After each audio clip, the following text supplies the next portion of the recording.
Not from Birmingham, not from London, not from Wolverhampton. This is your station for your town. 102.5 The Bridge.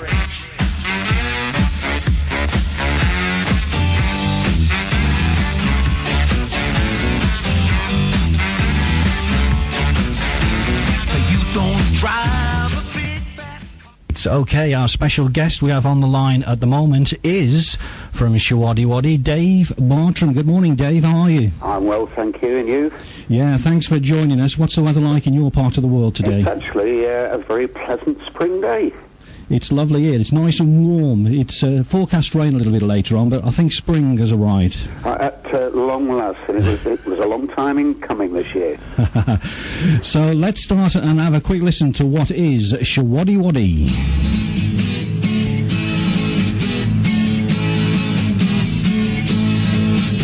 Now there are 3 steps to heaven. Pretty little angel, pretty little angel, pretty little, pretty little, pretty little angel.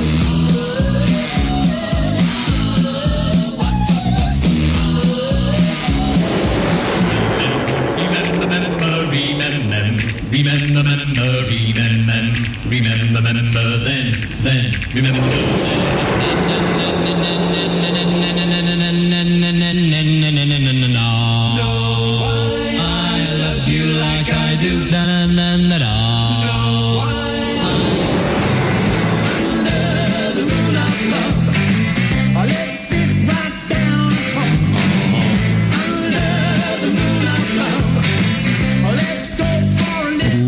After 8 on the Big Decades, we're joined by Dave Bartram from Showaddywaddy. Let's start at the beginning, Dave, and go all the way back to the 70s when it all began for Showaddywaddy. I think it was on a talent competition, wasn't it, called New Faces. Tell us how it all began. Well, we formed in 1973 an amalgamation of 2 bands, and we built up quite a healthy following, and we were doing a gig in Birmingham one night, and a silver-haired gentleman walked into the dressing room and said, "Hey lads, how would you like to be on TV?" And we thought, yeah, we'll have some of that. That sounds great. That would take us to a wider audience. And we found ourselves a few weeks later on what I suppose was the Britain's Got Talent of its day, a show called New Faces. That was that the one by? It wasn't Mickey Most, was it? Who was on New Faces? Was it Mickey Most? Mickey Most was regularly one of the panellists. That's right. It was hosted by a guy called Derek Hobson, who I think got a bit big for his boots and was moved elsewhere. I think the last time I saw him, he was presenting a show called That's My Dog. So as our career went in one direction, I think Derek's was going in the other. So it all started with you with the single "Hey Rock and Roll." Who wrote that? Myself and Trevor Oakes wrote the first 4 Showaddywaddy singles, which a lot of people actually don't realise that the early hits were all self-penned efforts. And when Showaddywaddy first began, who were your musical influences? Well, I mean, the person who first made me actually want to sing was Ray Charles. From a pretty early age, I just sensed this incredible emotion in his voice, and wanted to. Although I could never lick the man's boots, I just wanted to open my mouth and sing. And obviously, you know, as I was growing, the Beatles, Lennon was one of my heroes, and I also admired the Rolling Stones greatly, who unbelievably are still out there doing it. They're still out there doing it, yeah. You say that 40th anniversary this year of Showaddywaddy. Did you ever think you would last so long? Well, I didn't quite make it that far because I quit the band at the end of 2011. But 38 years was a hell of a long time, and to have a Showaddywaddy touring for its Ruby anniversary is quite something. It's something. There's a big achievement. You probably asked this question many times. I've often wondered this myself. Where did the name Showaddywaddy come from? Well, it was a pretty simple thing. We were looking for a name, and we wanted something a little bit different. And I was listening to a song that we were about to put in our set, a song called "Little Darling" by an American doo-wop band called the Diamonds. In the background, I could hear purring away, "Showaddywaddy," and I thought, Showaddywaddy, that's a good word. And put it to the boys, and I suppose, as you would say, in a cliche, the rest was history. Many people use those lyrics, didn't they? I've just been playing the Rubettes and Sugar Baby Love, and that was Showaddywaddy. That it was song in there was as well. actually written for Showaddywaddy. Yes, I read that. It was originally penned for you, wasn't it? And It was. It was basically, it was written by a couple of guys called Wayne Bickerton and Tony Waddington, who were writing a lot of stuff for Polydor Records at that time, who had their eyes on signing us, but in the end we opted for Bell Records, and it led to the formation of the Rubettes. I remember on Bell Records when I remember the Under the Moon of Love coming out. I'm going to make you feel old now. I was only 12. I wasn't that much older myself.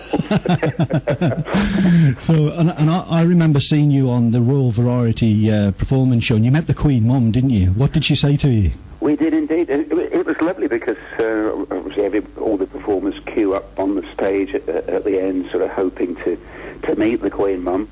As Lord Delphon walked over and expressed that the Queen Mum wanted to meet the King's Singers and Showaddywaddy. We felt very, very honoured as the rest of them sort of had to wait in the background for their turn to meet her. And on she walked, a very elegant lady, and still to this day I don't think I've seen diamonds glittering beneath the lights quite like that. Yeah, some of your early recordings, they were quite distinctive, and I was reading that most of them were recorded in the Rain Studios in Leicester. What was so special about the Rain Studios?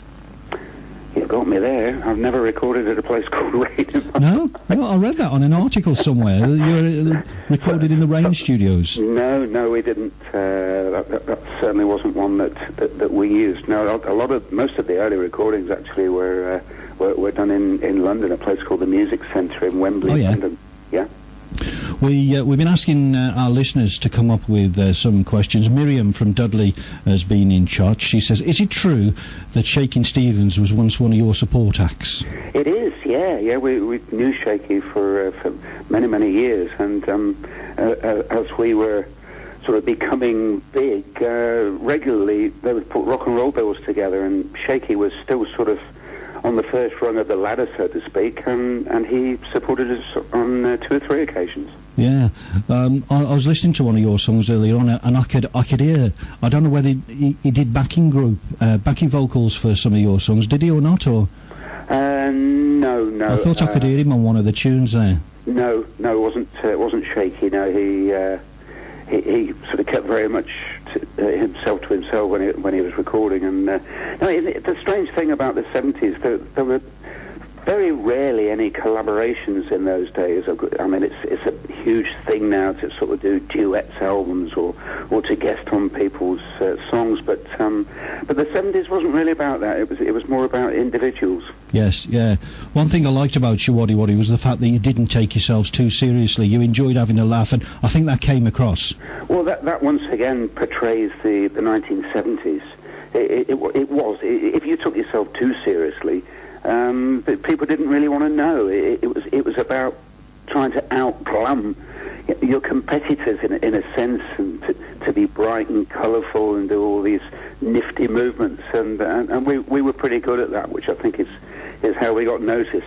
Yeah, many of our listeners in this region will remember you the time when you presented Pop Watch on Central News. Well, what were your memories of Pop Watch? I remember Pop Watch. Crikey, yeah. It was marvellous. I was actually out having a couple of drinks with a guy who used to present Tiswas, a guy called Trevor East, and he was doing pretty well within Central Television at the time, and he said, we're putting together a new sort of magazine pop show, and we're looking for a presenter. Are you interested? And I thought, that sounds like another rung to the bow, so to speak. So another string to the bow, should I rephrase? But I found myself at Central Television, firstly in Birmingham and then in Nottingham, doing this thing called Pop Watch, which was very exciting. I remember watching that. I remember when you went from Bell to Arista.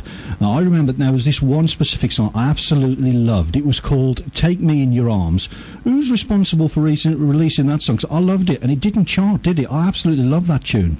I think the problem with Take Me in Your Arms, it's a song that's close to me because it's a self-penned one. So it was on a huge selling album, and it was actually the first song that was drawn from an album as a single, and it was rather odd when it didn't chart at all, which I think suggested that a lot of people had probably already got the tune on the album.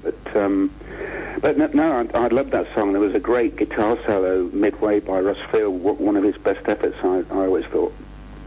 I remember one of your biggest, if not the biggest hits that Showaddywaddy had was Under the Moon of Love. It spent something like 15 weeks in the charts, and I remember it was around Christmas time, and it was knocked off the #1 spot by Johnny Mathis, wasn't it, on Christmas Eve? It was indeed, yeah. A bit of a sob story to lose your perch on Christmas Eve, but... were you expecting to be #1 at Christmas? Well, it would have been lovely, but you know, we actually, a couple of years after our Greatest Hits album was #1 for Christmas, so that more than made up for it. What do you think when you hear your own tunes played on the radio? Well, it's odd, actually. Sometimes, I'm driving along, and it takes me a while for it to register that it's actually me singing, and then all of a sudden I think, oh, crikey, there's a little bit more PRS. Okay, we're going to have a listen to Under the Moon of Love, then we'll come back and we'll talk about this new book, and I want to talk about your solo album, Lost and Found. So if you just hang on the line, we'll play Under the Moon of Love, and we'll come back and speak to you in a moment, Dave. Yeah, brilliant.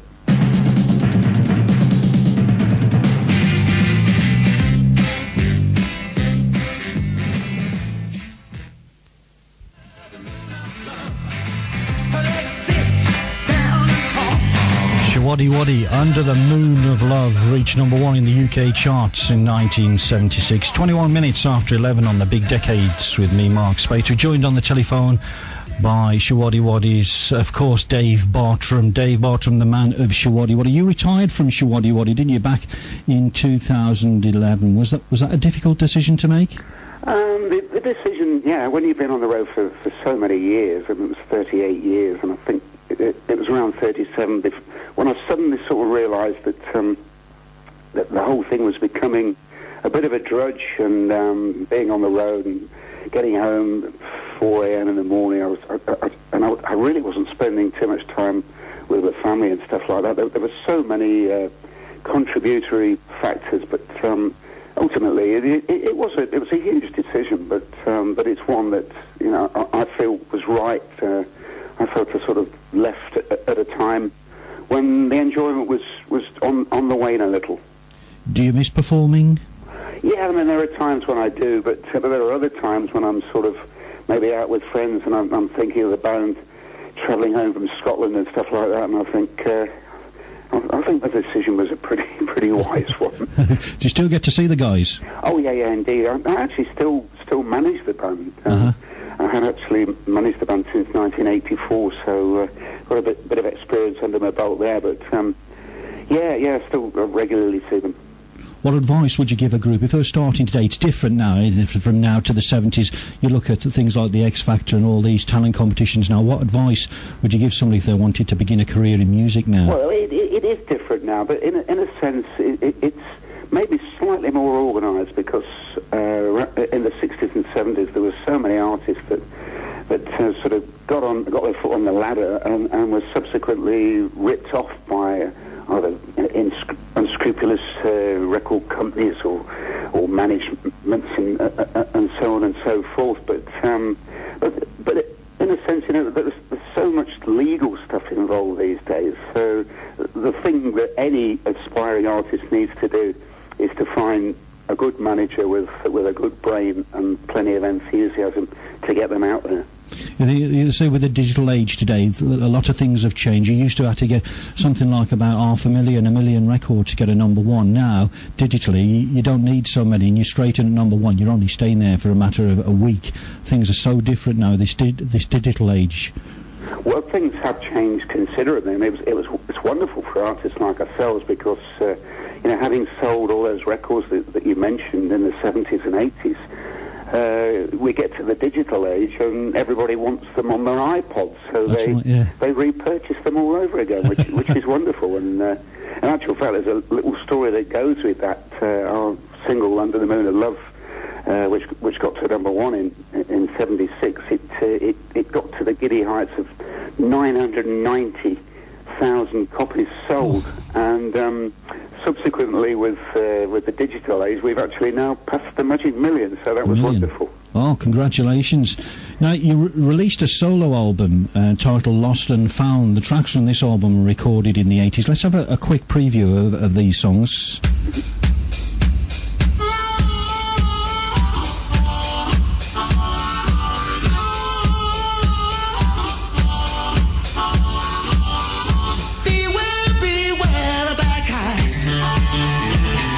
Slipping and sliding onto your hide.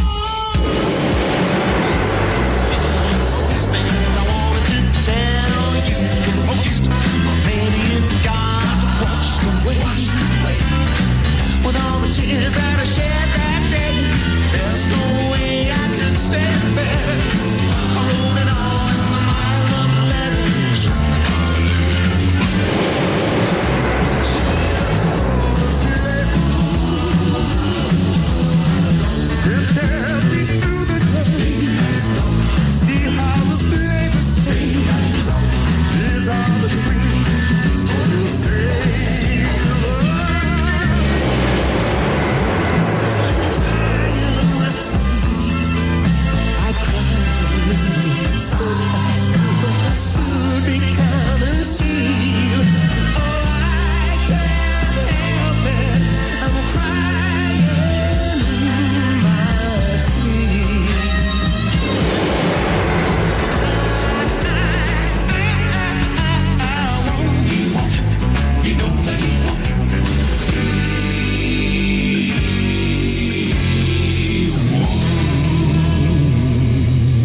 That's Dave Bartram's album Lost and Found, joined on the telephone by Showaddywaddy's Dave Bartram. I absolutely love that album. I put it on my iPod. I was coming to work this morning and listening to this. I think I played it twice back to back.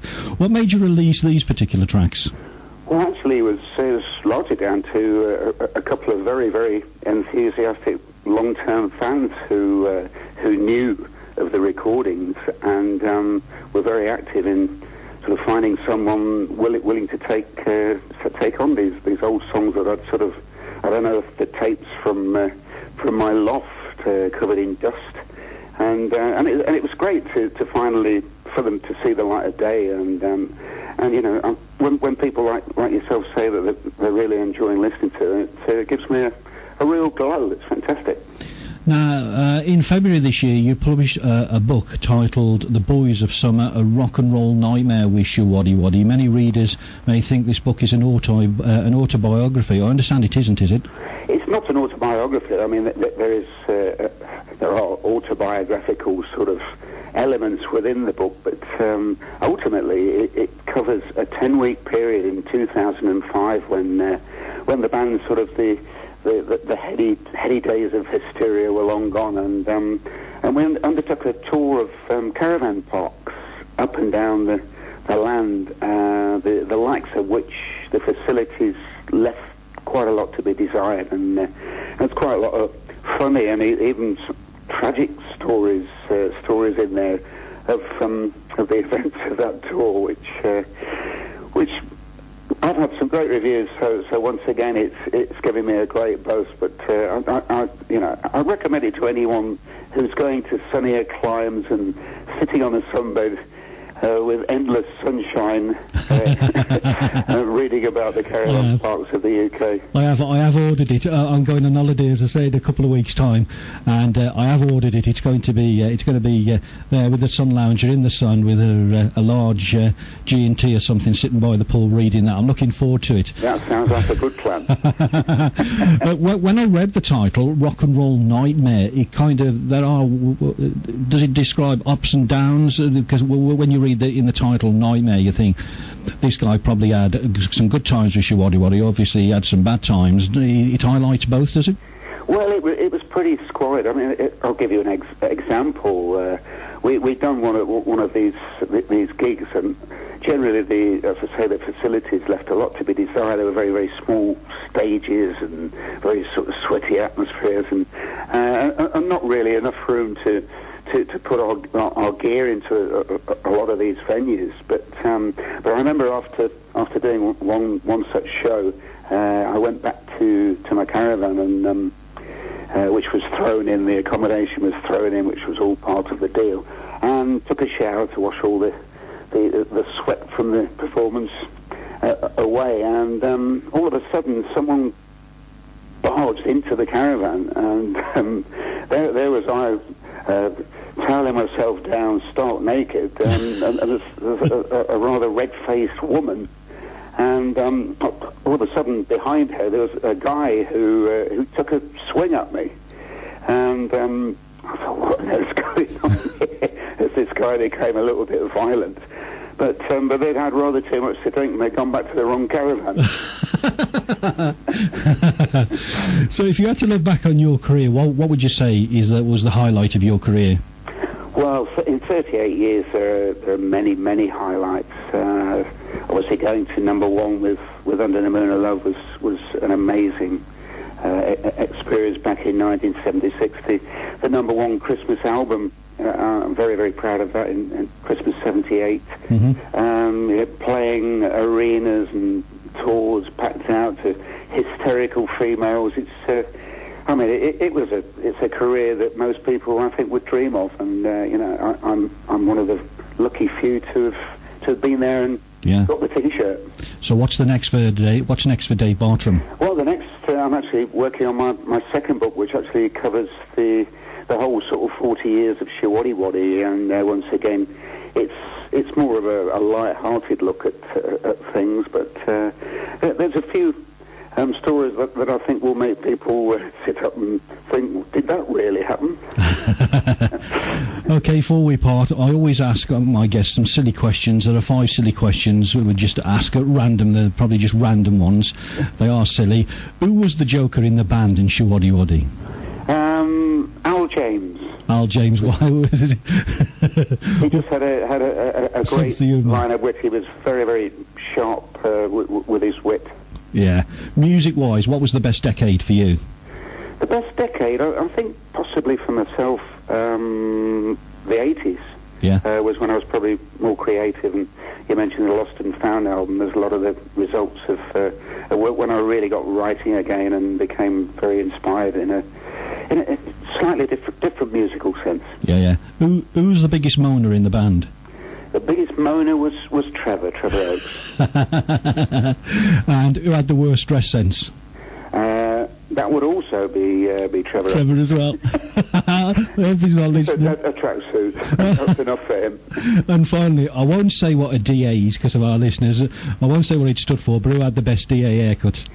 The best DA haircut? Oddly enough, I don't think anybody actually had a DA. Didn't they? No, we had rather more sort of 70s influenced hairstyles. Yeah, because the dress of Showaddywaddy was the typical teddy boy, wasn't it? It was based on the teddy boys, but slightly more colourful, yeah. Yeah, the colours are absolutely bizarre. Absolutely good. Dave Bartram from Showaddywaddy, thank you for joining us today. Much appreciated. It's been a pleasure. We wish you every success in everything you're going to do. I'm going to get that book, enjoy it, sitting by the pool. That's brilliant. I've got something wonderful to look forward to now. Thank you for joining us. Perhaps to mow my lawn, so all the best to you. You take care, Dave. Bye-bye. Bye-bye. Pretty little angel lies. Pretty little angel lies. Pretty little angel, pretty little angel, pretty